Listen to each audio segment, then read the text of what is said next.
Majina yangu ni Dr. Catherine Idrisa, ni daktari bingwa wa magonjwa ya saratani, lakini pia ni kiongozi wa kitengo cha tiba shufaa, yani palliative care.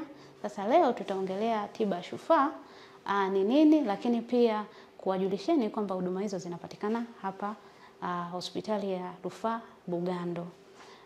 Tiba shufaa ni huduma zile ambazo zinatolewa kwa ajili ya kwa wagonjwa wale ambao wana magonjwa ya muda mrefu, yani kama saratani, kisukari, kama mtu alipata kiharusi, ukimwi na magonjwa mengine mengi ya muda mrefu, ambayo kupitia haya wagonjwa hao wanaweza kuathirika kisaikolojia, kifamilia, lakini pia ile namna ambavyo mwili unaonekana.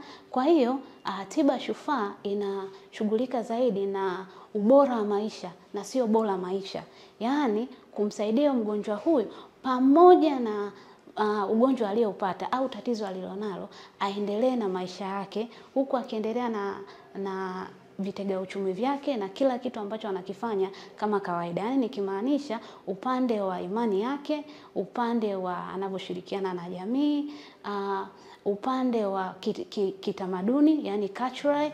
Hiyo ndo tunazungumzia tiba shufaa, yani palliative care. Huduma hizi ni muhimu sana hasa kwa wagonjwa hao wenye magonjwa ya muda mrefu kama nilivyozungumza mwanzo.